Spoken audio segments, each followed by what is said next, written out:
Hi, welcome back to yet another episode of Slow Podcasts, focusing on that which takes time to grow with me, Kevin, and this is my dear wife, Esther. Esther. Yep. So, We're at the July mark, right? The mid-year.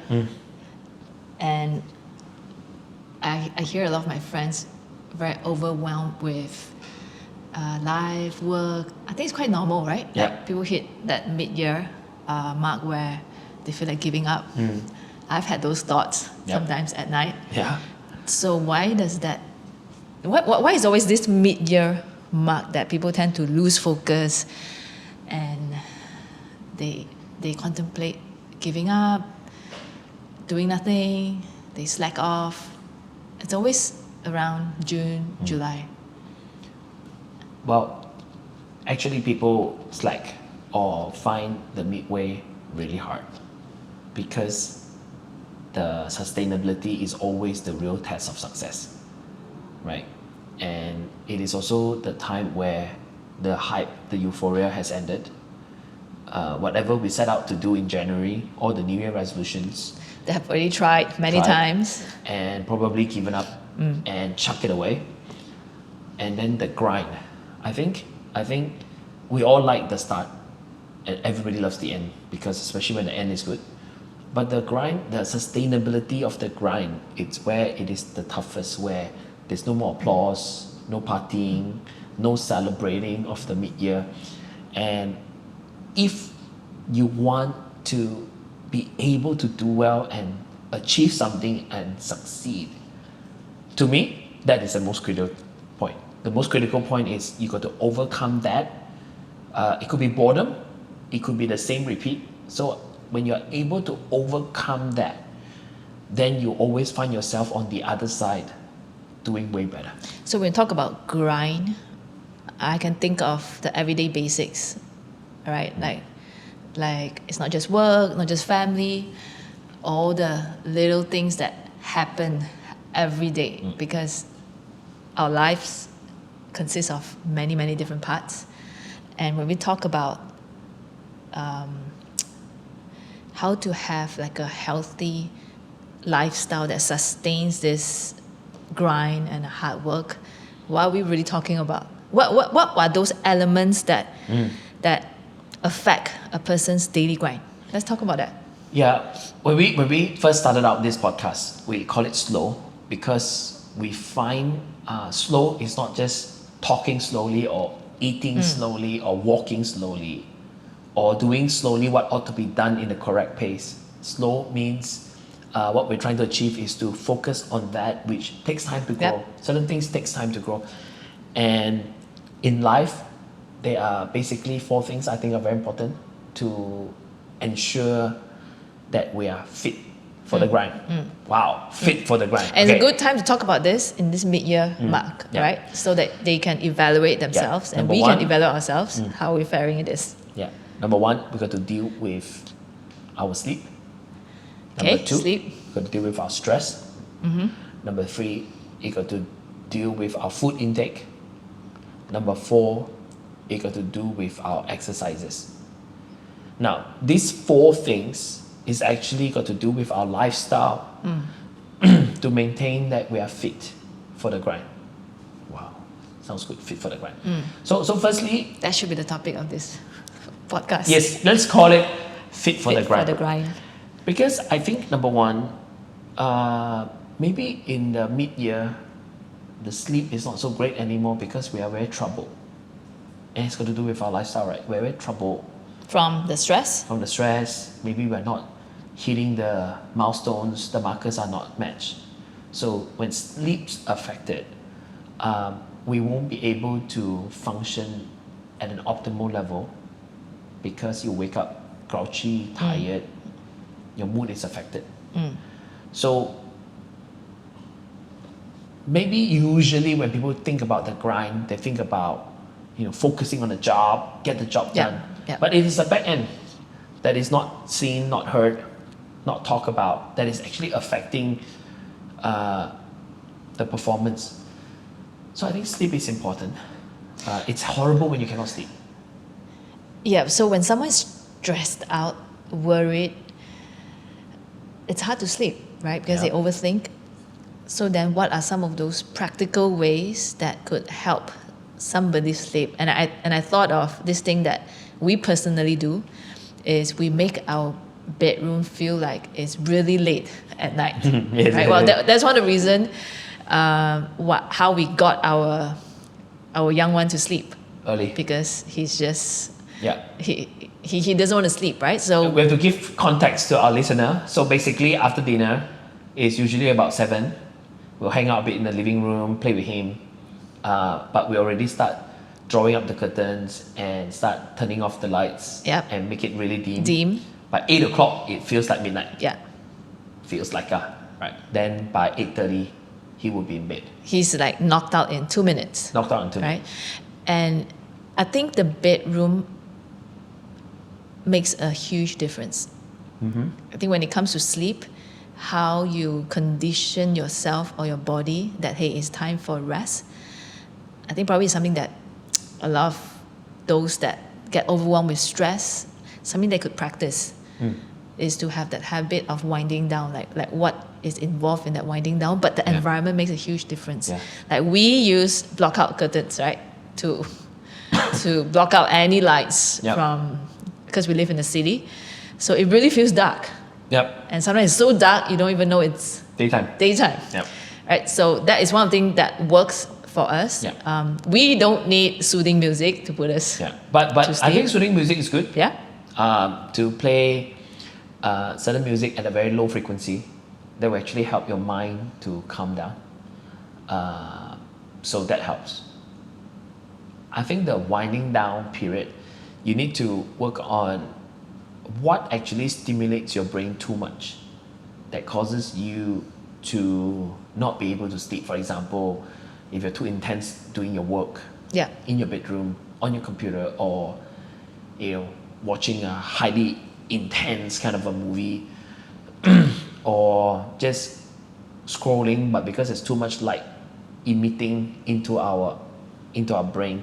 So those things have to stop, have to really, really cut down if we want quality sleep. Because if our sleep is not good, it will affect the next day. Yeah. And I think it's that 4 things that you talk about: stress, sleep, food, And and exercise.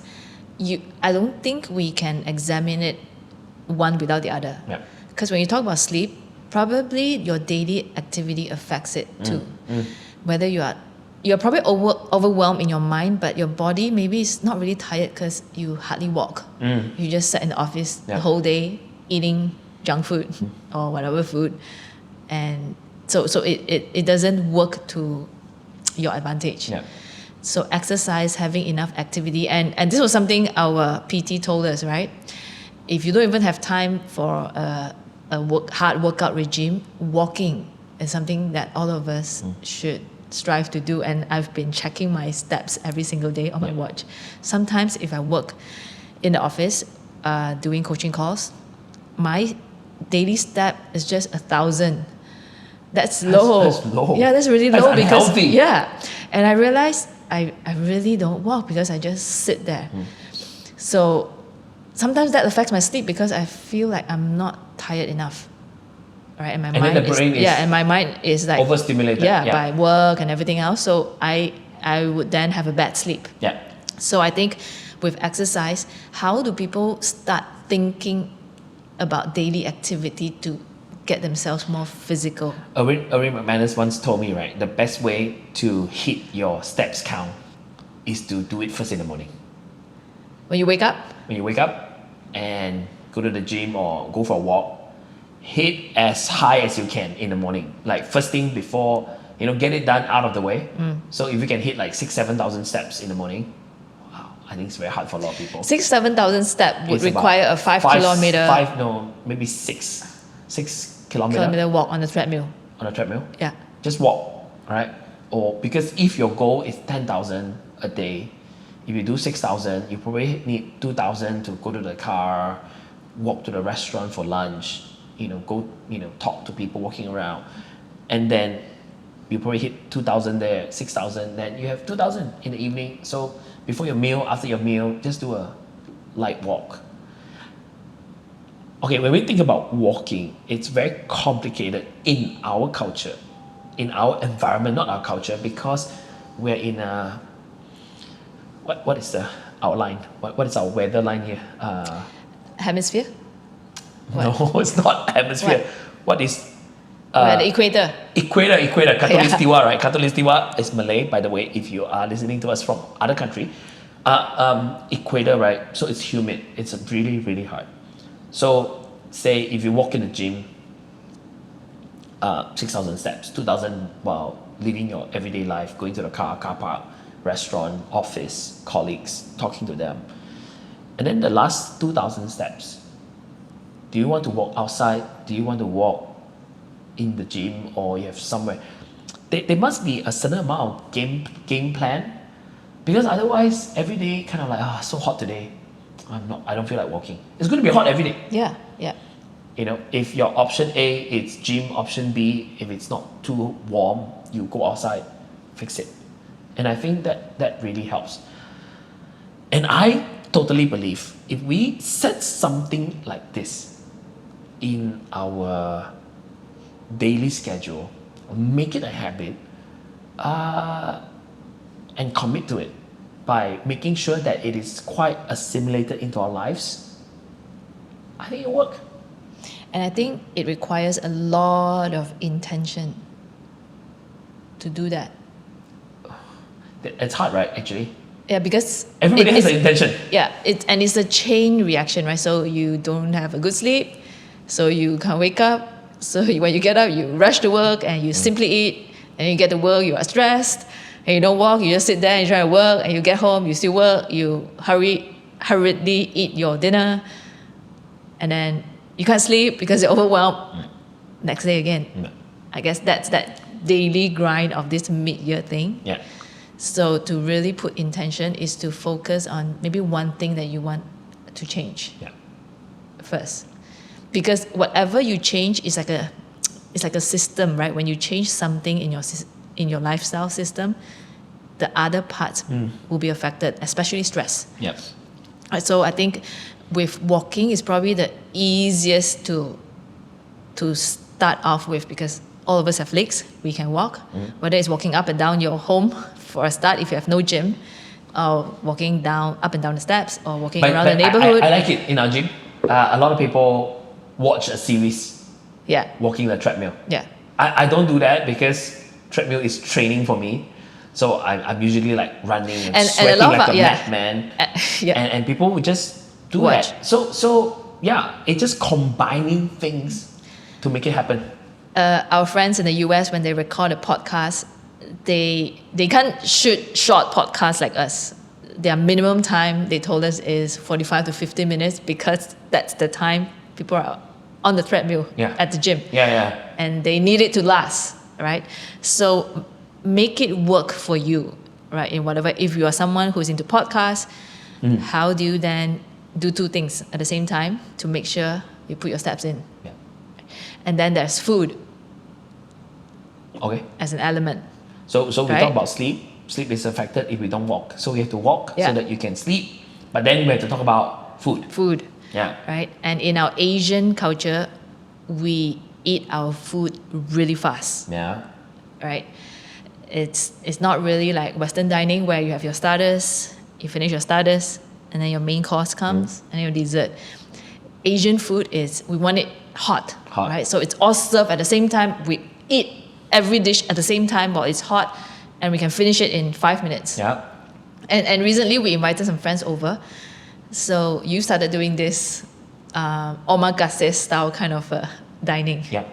Right, where, we start with this little bit of salad, and then we'll have the meat, we'll have the carbs separately. And we found it a joy because we actually had more time interacting during those meals. Yeah. And I think that led to us wanting to do this podcast. On what a slow lifestyle looks like. Right? I think food is so much a part of every culture.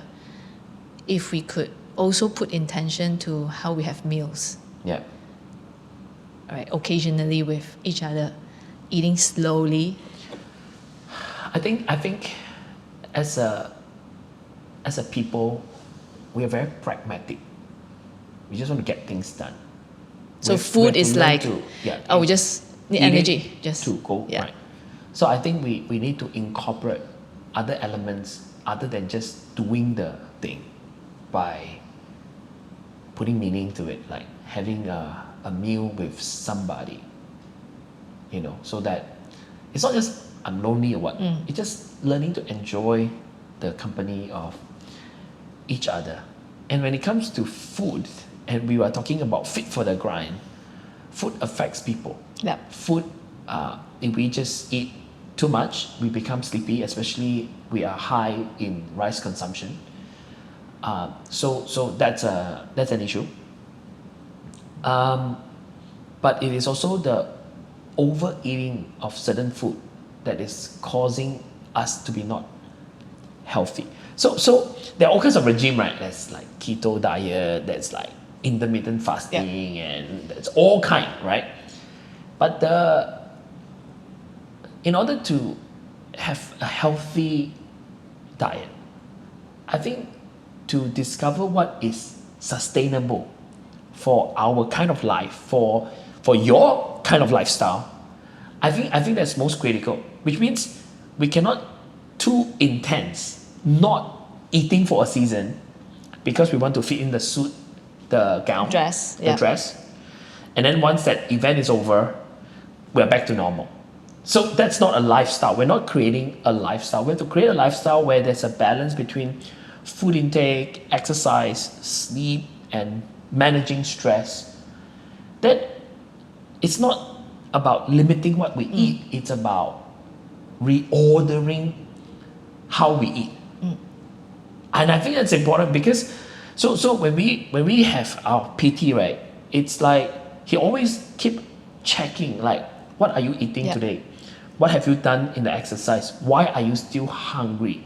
So we feel like hunger is where fat leaving our body. But he said, no, that's not healthy. Why? Because it's not sustainable. Then you will end up overeating. So he always says, I'm just trying to find out how to regulate it for you. And I feel for a lot of us, there are people who has this thing called stress eating. When they're stressed, they eat. And it can affect our health because we may overeat fat or something else. So to regulate our lives, to make sure that there's a healthy combo of exercising, sleeping, and eating well, eating right, I think it's good. But the question is, it's too hard. I don't want to live a life like that. I think that's a so problem. miserable. It's making me very miserable. I don't know. I don't find control eating miserable because there will be cheat days where you can just enjoy yourself. But on an everyday basis, how do you deal with being miserable with controlled food? It's probably a fine line between what's important. If you want to choose an optimum healthy living kind of a life, there are probably certain sacrifices that one will have to make, because with healthy eating, it's actually very hard to have healthy eating if you eat out all the time. Yeah. Right? When you always have to think of what should I eat that it's like affordable yet it's healthy for me and has not a lot of MSG in it. With healthy eating, if you are intentional about it, it requires planning. It requires getting groceries and maybe eating at home a lot more. Or maybe one meal a day. Yeah. It's home prep meal. Yeah. Being more in control. And it's also the season where people are in. Usually in their 20s, people just want to socialize. Yeah. They want to be out and about. They want to be working till late, not have enough sleep. You will actually see that effect in your body later on, right? In your 30s and 40s, where right now we find our energy is so much different. And we have to watch what we eat. How we continuously work on our physique, right? So that we get active. So learning this early on and setting it a habit, I think it would be very helpful. Yeah. Right? Especially when you get into different seasons of your life, when you get married, when you start to have kids, Yeah. and so on and so forth. Yeah. We really started this eating at home culture after we had our firstborn. Because before that, we're like any other 20-year-old. We're just eating out, meeting people. We come home really late at midnight. Yeah, but these days are so difficult. Like eating out is like not everybody, but sometimes let people know that, hey, I can afford this. But we never had that, especially after we have kids. We actually find a lot of joy eating at home. I know it's hard if you don't cook and you don't find joy in cooking. Eating at home is going to be miserable because of. And you're just alone. You and probably you're alone, dread you're thinking eating. You're thinking about the dishes that you have to Yeah. wash, the preparation you have to do. Talking about that, tonight, almost 20 people are coming over to our house for dinner, and I'm cooking. So I want to try to understand if you really don't enjoy it. And I want to suggest to you, maybe it's okay to get someone, have a few people come together for a meal. Give it a go first. Don't do it every day. Don't do it every week. We don't. But let's just doing it and see whether the alteration of that lifestyle is doing you good or not. Maybe you actually like cooking. You just don't like to cook for yourself. So yeah. Probably another element that we could talk about in our future podcast would be community or friendships. Yeah. How do you actually build that around your life? Yeah. But these 4 elements, right? We haven't talked much about stress. Stress, I think first thing first, we have to increase our stress capacity. If we know that we cannot handle stress at all. So how do I increase my stress capacity? Is to inch forward, don't give up too easily every time we are stressed out. That's number 1.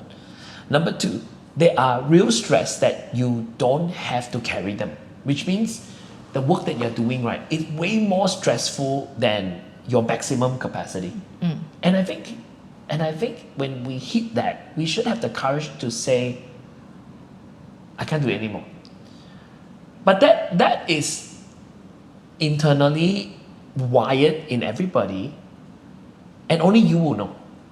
You can quit halfway and say you are more than this stress is way more than I can bear, right? Or maybe not. So if we are honest with ourselves, if we don't ever find out, remember in the gym, you always have to carry a certain weight. Yeah. I am the kind that will never tell the PT and say, oh, this is too easy. I will always We say. did, and then Kena caught out. we got caught out, and our weight increased the next round. Yes.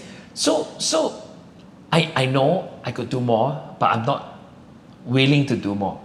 So I think we do know. But that's different from when it is way beyond your ability to handle. And when it comes to that point, be honest and say, you know what, this is a high paying job. I'm actually living a great life, but I cannot handle the stress because my health is deteriorating, my sleep is not recovering me, and my food intake is totally out of whack. I think it's fair because stress is a part of that lifestyle to create a slow life that is healthy and strengthening. Having those gaps to take yourself out of that stressful moment, to recover, to rethink, to just maybe zone out a bit, I think sometimes helps, right? I think for me, it's that going to the gym, like running a treadmill, just taking time off and sweating it out, doing a physical activity. For some people, it could be talking to a friend, right? Or it could be reading a book, trying to focus their mind on something else. All of us will need to find that coping mechanism to deal with just stress. Breaking the rhythm a bit. so that your brain has a space to rewire and you're not stuck in that situation. And all of us also carry our stress behavior, right, differently. Yeah. Like when I'm stressed, I would behave a certain way. Yeah. Like for me, I would keep working. I would keep going at it, keep trying, keep fixing it. When you are stressed, you go and do something creative, like maybe watering your plants, right? Or, cleaning up the house. So recognize our own stress behavior and how to then actually counter it is probably an important life skill. Yeah. We need to know, right? You don't solve your stress problem by trying to solve the stress problem. Stress is created or stress happens when your needs are not met. Yeah. So when you are stressed out, you have to ask yourself, what are the needs inside me that's not met, that's causing me to be stressed out? Meet those needs and that stress will disappear. This is what we are trained And what to do. are some examples of those needs? It can be a need to be alone. I'm always seen as an extroverted person. After a while, I'm not sure if I'm extroverted because of my role, of my work, or its nature. But I know for sure I cannot handle people in my life like all the time. I don't recover in a crowd. I recover in isolation. So give me a bit of break, I'll come back better. And that's, to me, that's my need. So I need that alone space. I don't need it a long time, but you have to give it to me. So my best hideout would be go and take a shower, and I'll be fine after that. Yeah. So you need to know what you need. You need to know what you need so that you won't put yourself in a constant stress mode. Yeah. Some people need validation. What's your need? My need when I'm stressed out, I just need to see the results faster. So But my what if the need, results not coming? yeah. So my need is probably being validated of my effort. Yeah. So usually I'll come to you, I'll talk, and usually you are the one who'll be there to tell me, hey, I've put in the work. All right. Let's focus on what has been done. Yeah. And keep pushing. All right. So for me, I need that. But when you're not around, I will need to know how to validate myself. Yeah. And that's a very important skill, because a lot of people, if you expect others to meet your needs, what if those other people are not around? Yeah. Right? Then they can't be always there. So I have to learn to self-soothe and self-heal on my own. I'll probably take 5 minutes beating myself up, like, oh, how come such a terrible work, whatever. I allow myself that. That's my style. After the 5 minutes, I will stop. I'll get over it. I'll either go do laundry, walk around the house, and I'll go back to that work. So I found my way of healing. But it really requires you understanding what do you need in those stressed out moments. A nap is good. I take naps in between, like after work and before I socialize.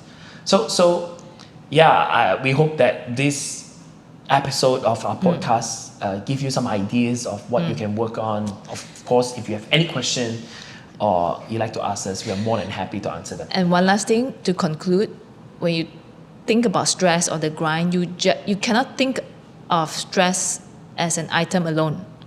You have to think of stress, sleep, exercise, food intake, all in one system, because it does affect you. Yeah. So I hope this episode has got you thinking and re-evaluating your life.